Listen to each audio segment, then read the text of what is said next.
8월 28일 금요일 아침입니다. 오늘도 우리가 주님의 말씀으로 힘을 얻는 하루가 되기를 소망합니다. 기도하겠습니다. 하나님, 이 아침도 주님 말씀 앞으로 우리를 불러주심을 감사드립니다. 우리가 이 말씀을 묵상할 때에 주님께서 알게 하시고 깨닫게 하시는 대로 깨닫게 하여 주시옵소서. 주님께서 요구하시는 대로 순종할 수 있는 믿음도 허락하여 주시옵소서. 주님을 따르는 모든 마음과 모든 환경을 주님께 맡겨드립니다. 오늘 또 주님 우리를 이끌어 주시옵소서. 예수님의 이름으로 기도드립니다. 아멘. 우리가 함께 나눌 하나님의 말씀은 로마서 15장 14절에서 21절 말씀입니다. 하나님의 말씀 로마서 15장 14절에서 21절입니다. 내 형제들아, 너희가 스스로 선함이 가득하고 모든 지식이 차서 능히 서로 권하는 자임을 나도 확신하노라. 그러나 내가 너희로 다시 생각나게 하려고 하나님께서 내게 주신 은혜로 말미암아 더욱 담대히 대량 너희에게 썼노니, 이 은혜는 곧 나로 이방인을 위하여 그리스도 예수의 일꾼이 되어 하나님의 복음의 제사장 직분을 하게 하사 이방인을 제물로 드리는 것이 성령 안에서 거룩하게 되어 받으실 만하게 하려 하심이라. 그러므로 내가 그리스도 예수 안에서 하나님의 일에 대하여 자랑하는 것이 있거니와, 그리스도께서 이방인들을 순종하게 하기 위하여 나를 통하여 역사하신 것 외에는 내가 감히 말하지 아니하노라. 그 일은 말과 행위로 표적과 기사의 능력으로 성령의 능력으로 이루어졌으며, 그리하여 내가 예루살렘으로부터 두루 행하여 일루리곤까지 그리스도의 복음을 편만하게 전하였노라. 또 내가 그리스도의 이름을 부르는 곳에는 복음을 전하지 않기를 힘썼노니, 이는 남의 터 위에 건축하지 아니하려 함이라. 기록된 바 주의 소식을 받지 못한 자들이 볼 것이요 듣지 못한 자들이 깨달으리라 함과 같으니라. 아멘. 복음의 교리적인 내용과 윤리적인 권면을 제시한 후에 이제 바울이 로마에 보내는 서신의 마지막 부분에 이르렀습니다. 바울은 여기에서 통상적으로 보내는 문안 인사 외에 자신의 사역의 의미와 또 자신의 사역의 성과, 그리고 앞으로의 선교 계획에 대해서 이야기하고 그에 대해서 기도 요청을 하고 있습니다. 아마도 자신이 개척한 교회들과는 달리 아직 방문하지 않은 로마 교회에는 자신이 지금 이 편지를 쓰는 목적과 그 동기에 대해서 세심하게 덧붙일 필요를 느꼈을 것입니다. 먼저 바울은 로마 교인들을 칭찬하며 지켜 세워줍니다. 내 형제들아, 너희가 스스로 선함이 가득하고 모든 지식이 차서 능히 서로 권하는 자임을 나도 확신하노라, 이렇게 말을 합니다. 로마 교회 내에서도 자신들이 가진 신앙으로 서로를 권고할 만한 지식이 이미 있다는 것입니다. 로마 교인들이 복음을 받아들이고 그리스도인의 삶을 추구해온 것을 이미 잘 알고 있고 잘 해나가고 있다라고 말해줍니다. 아마 아직 로마 교회를 방문하지 않은 바울은 로마에 있는 개인적인 교인들과의 교류를 통해서 그들의 신앙생활을 전해들었을 것입니다. 이 확신한다 라는 말은 여러 가지 다양한 의미로 문맥에서 사용되는데, 어떤 요청을 할 때, 애들로 표현할 때 사용하는 말이기도 합니다. 그래서 나는 너희가 잘할 것이라 믿는다, 잘하고 있다라고 확신한다 라는 얘기는 한편으로는 로마 교인들이 그렇게 하기를 기대하는 마음을 품고 있다는 의미로도 우리가 읽을 수 있습니다. 이러한 칭찬에 이어서 바울은 우리가 로마서 서두에서 읽었던 주제를 다시 이야기합니다. 이 편지를 쓰는 자신이 이방인 사도로서 부르심을 받았다는 것입니다. 이방인에게 복음을 전하기 위해 세움을 받은 자신이 지금 로마 교회에 편지를 쓰는 이유는 로마 교인들이 복음을 알지 못해서가 아니라, 그래서 그들을 가르치기 위한 목적이 아니라 로마 교회의 교인들이 이미 알고 있는 그 복음을 다시 상기시키기 위해서이다 라고 말을 합니다. 여기에서 바울의 겸양적인 표현을 우리가 볼 수 있습니다. 15절에 담대하게 너에게 썼다 라고 말합니다. 아직 친밀한 관계로 나아가지 않았지만 그렇게 될 것을 확신하면서, 그렇지만 자신이 개척하지 않은 교회에 마치 자기가 지도자인 것처럼 그렇게 쓴 내용들, 아마도 12장부터 시작되었던 그러한 권면들이 혹여나 그들이 듣기에 지나칠 수도 있겠지만, 그럼에도 불구하고 자신은 그러한 내용들을 담대하게 썼다는 의미로 보여집니다. 자신이 전하는 것이 복음에 대한 어떤 총체적인 것이 아니라 또 대략적인 것이라고도 말을 합니다. 이렇게 조심스럽게 이야기하면서도 바울은 어떤 사적인 목적이나 동기가 아니라 하나님께서 주신 은혜에 근거하여 보내고 있는 순수한 편지임을 강조하고 있습니다. 아직 공식적인 왕래나 교제가 없는 교회이지만 하나님의 은혜를 나누는 것이 너무나 중요한 것이기 때문에 바울은 강권하며 편지를 쓰고 있는 것이죠. 하나님의 은혜에 사로잡힌 자의 담대함을 우리는 여기에서 보게 됩니다. 신앙인이 하나님의 은혜에 사로잡힐 때 다른 사람에 대하여 담대해질 수 있습니다. 하나님의 은혜가 아닌 자신의 지위나 힘에 권력에 또는 능력에 기대면 그것은 바로 교만이 됩니다. 바울은 이 하나님의 은혜가 이방인을 위한 사도로서 부름을 받은 자신의 사도의 사역의 근거임을 다시 한번 이야기합니다. 오늘 본문에서 그 하나님의 은혜에 비롯한 자신의 사역의 의미와 또한 그 사역의 성과를 이야기하는 그런 바울의 모습을 상상해 보면 담대함과 열정과 당당함으로 가득한 그의 모습을 그려보게 됩니다. 16절입니다. 이 은혜는 곧 나로 이방인을 위하여 그리스도 예수의 일꾼이 되어 하나님의 복음의 제사장 직분을 하게 하사 이방인을 제물로 드리는 것이 성령 안에서 거룩하게 되어 받으실 만하게 하려 하심이라. 우리는 바울이 이해하는 자신의 사역이 이방인들에게 그리스도를 전하는 것이라고 이미 잘 알고 있습니다. 그런데 이 구절에서 우리는 바울 자신의 사역의 또 다른 차원의 이해를 보게 됩니다.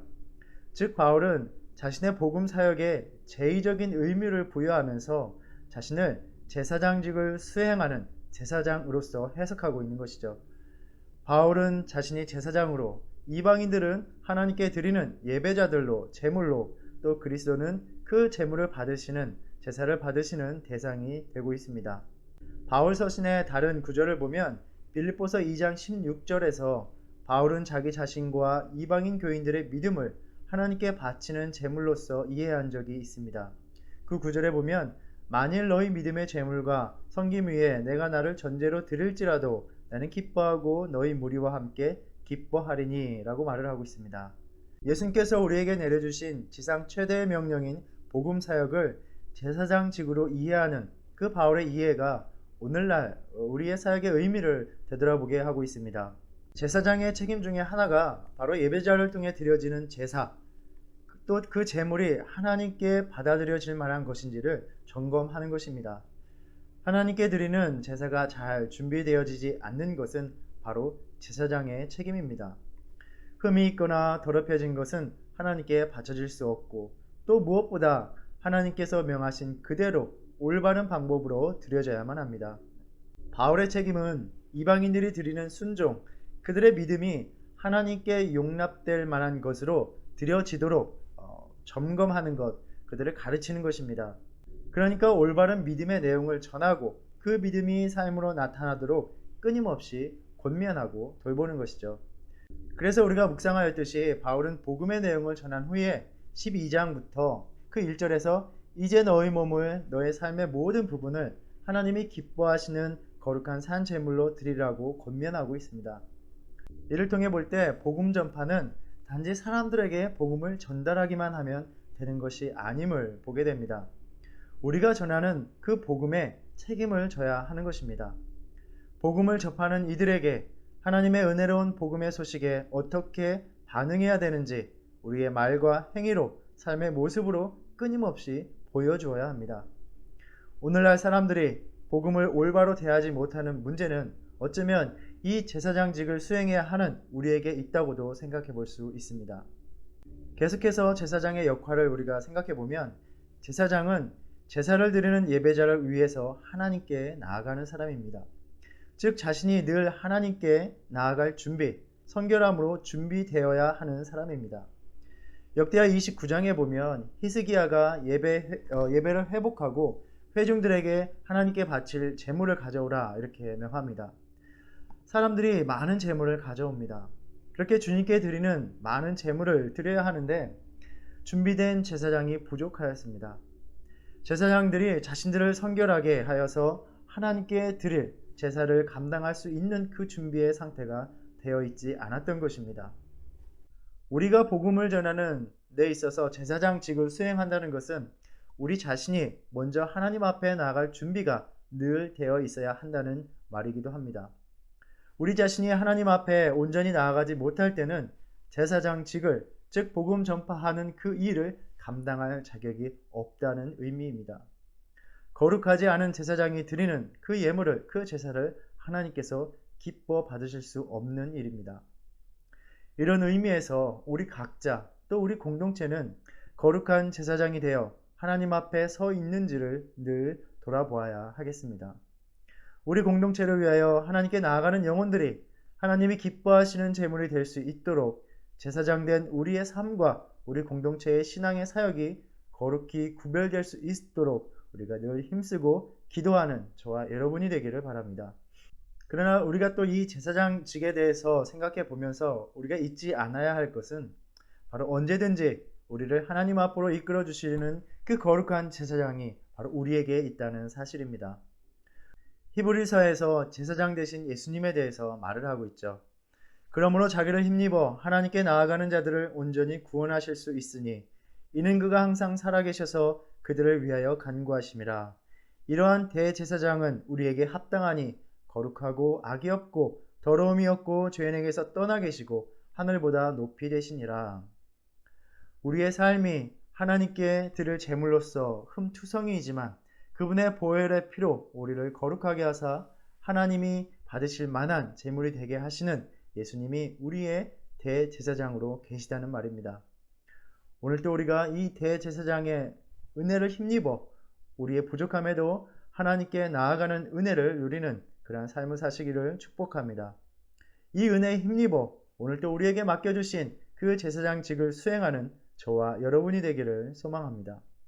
또 제사장의 사역은 하나님과 하나님께 나아오는 예배자를 연결시켜 줌으로써 그 관계를 화해시키는 사역입니다. 바로 예수 그리스도께서 우리를 위해서 행하신 일입니다. 로마서 5장 1절에 보면 그러므로 우리가 믿음으로 의롭다 하심을 받았으니 우리 주 예수 그리스도로 말미암아 하나님과 화평을 누리자라고 말을 합니다. 예수님께서 하나님과 우리를 화해시켜 주신 것입니다. 그래서 복음의 사역은 화해의 사역입니다. 하나님과 누리는 그 화해 안에서 하나님의 백성된 이들이 서로 간에 또 화해와 일치를 만드는 그러한 사역이 바로 복음의 사역입니다. 바울은 그래서 유대인과 이방인들의 일치, 믿음이 강한 자와 약한 자들 간의 하나됨을 계속해서 강조하면서 권면하고 있는 것을 우리가 읽었습니다.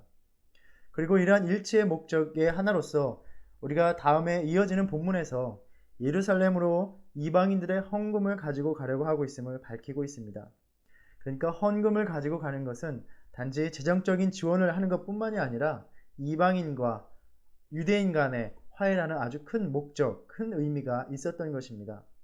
그것이 참 쉬운 일이 아니었기에 또 유대인들은 이방인들을 여전히 무시하며 그 헌금을 거부할 수도 있는 일이었기 때문에 바울은 로마 교인들에게 그 일이 잘 성사될 수 있도록 어려움이 없도록 기도를 부탁하고 있는 것입니다.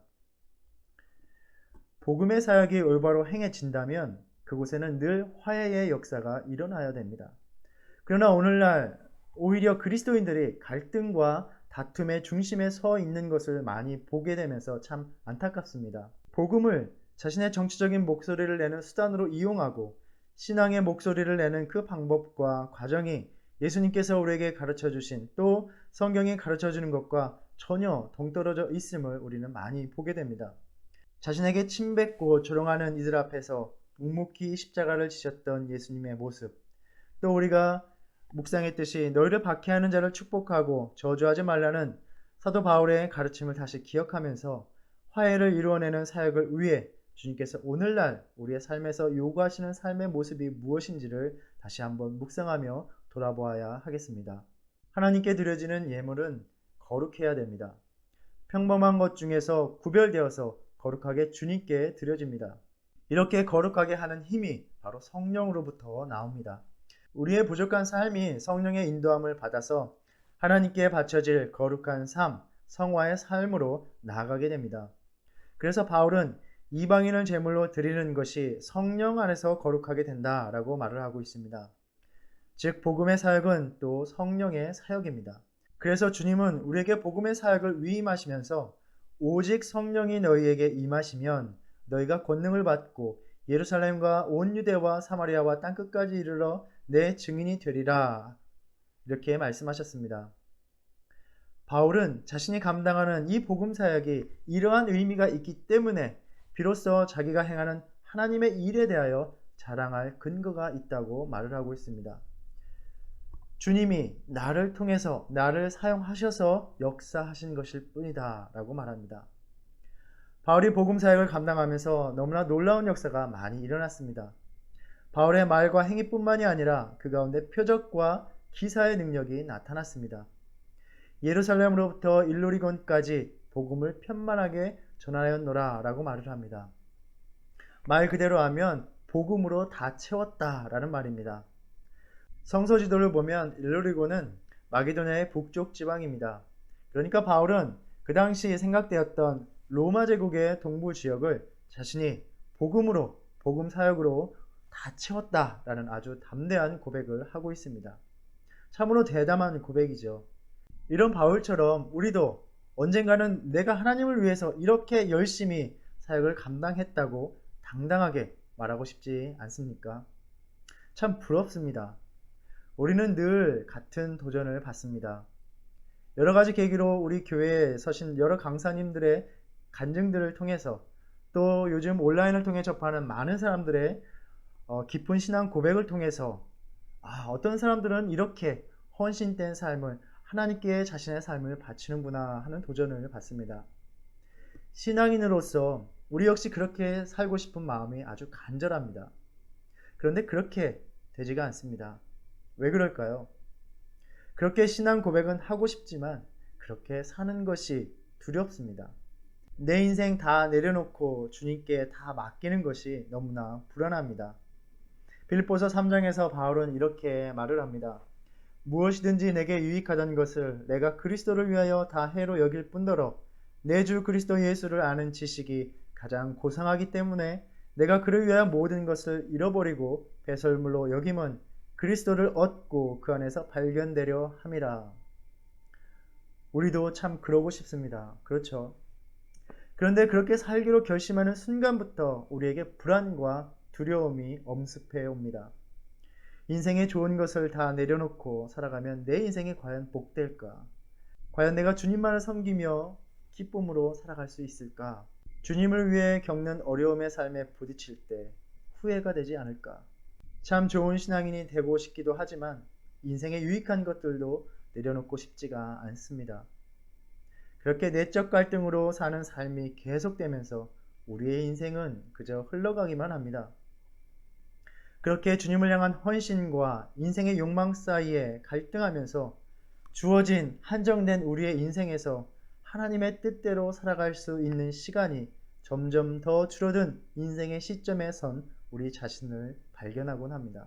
어느 한 목사님이 이 로마서의 이 부분을 설교하시면서 이런 말씀으로 성도들을 도전시키는 것을 들었습니다. 여러분은 어린아이가 아니지 않습니까? 여러분은 사춘기 소년도 아니지 않습니까? 이제 막 어른이 되는 대학생, 신입생도 아니지 않습니까? 이제는 여러분이 인생을 알 만큼 알지 않습니까? 로마서를 통해 우리는 이제 또 복음의 이야기를 들었습니다. 이번에도 또 그렇게 복음의 이야기를 잘 들은 것으로 넘어가려 하십니까? 예수님께서 내 안에 오신 이 복음의 소식을 듣고 믿음으로 반응하지 않고 또 그렇게 그래 내가 은혜롭게 복음에 대해서 잘 들었다 하고 넘어가고 그렇게 평생 살다가 주님을 만나실 것입니까? 이 로마서의 복음을 이야기를 듣고 이제는 내가 정말 주님을 모시며 주님만을 따르며 살겠습니다 하고 믿음으로 반응할 것이냐, 아니면 여전히 오늘 또 은혜로운 복음의 내용을 잘 알고 넘어간다 그렇게 넘어갈 것이냐는 두 가지 선택만 남았다, 이렇게 말씀하시는 그 설교를 들으며 제 자신에게 말씀하시는 것처럼 많은 도전을 받았습니다. 주님은 수없는 묵상과 성경 공부와 설교를 통해서 우리에게 일평생 우리 곁에 다가오셔서 묻고 계셨습니다. 수없이 읽고 또 묵상한 이 로마서 말씀을 통해서 또다시 복음을 알게 하시면서 이 아침에 우리에게 묻고 계십니다. 내가 복음에 합당한 자로 순종하며 살 것이냐, 아니면 이번에도 복음의 내용을 잘 배우고 잘 알고 있는 사람으로서 믿음으로 응답하지 않고 살아갈 것이냐. 더 이상 주님께서 물으시는 이 진지한 질문에 우리의 남은 생애 동안 이 질문을 외면하지 않는 저와 여러분이 되기를 바랍니다. 이 아침 혹은 각자의 분주한 삶 속에서 이 말씀을 함께 나누고 있다면 바로 여러분 안에 소망이 있습니다. 예배의 자리에 나오는 것이 보이지 않고 또 아무도 알아주지 않는 바로 오늘과 같은 현실 속에서 여러분이 이 말씀의 자리에 나온 것, 또 주님께서 그 말씀의 자리로 나를 우리로 이끄신 것은 믿음으로 응답할 때 주님을 삶의 주인으로 모시고 순종하며 살아갈 수 있다고, 그렇게 내가 살아갈 수 있다고 속삭이시는 주님의 음성이라 생각합니다. 이 말씀을 통하여 우리를 한없이 사랑하신, 우리를 위해 모든 것을 내어주신 예수님과의 깊은 사랑의 교제 속에서 하나님의 은혜만을 붙들고 성령의 능력으로 살아가는 저와 여러분이 되기를 바랍니다. 그렇게 살아갈 때 어느덧 고난의 현실은 지나가고 우리 역시 발과 같은 담대한 믿음의 고백을 드릴 수 있게 될 것입니다. 오늘 이 아침 하나님의 말씀 앞에 나온 이 소중한 믿음, 그 믿음을 간직하며 더 그 믿음을 기피하고 굳건히 하며 오늘 하루를 그리고 우리의 남은 인생을 살아가는 저와 여러분이 되기를 간절히 소망합니다. 기도하겠습니다. 하나님, 이 아침 우리가 많은 삶의 자리에 있을 수 있지만 주님의 말씀의 자리 앞에 우리를 불러주심을 감사드립니다. 주님 말씀 앞으로 나오게 하심을 감사드립니다. 주님께서 주신 말씀에 믿음으로 응답하는 삶을 살아가게 하여 주시옵소서. 하나님의 은혜의 복음 앞에 믿음으로 응답하여 주님 앞에 순종하는 삶을 살아가게 하여 주시고, 주님께서 우리를 사용하셔서 베푸시는 행하시는 놀라운 일들을 경험하게 하시고, 우리가 믿음으로 순종할 때 그 놀라운 일들을 돌아보며 내 인생을 통하여 하나님께서 하신 일이라고 바울처럼 고백하는 인생이 되게 하여 주시옵소서. 우리의 믿음을 붙드시길 원하며 예수님의 이름으로 기도드립니다. 아멘.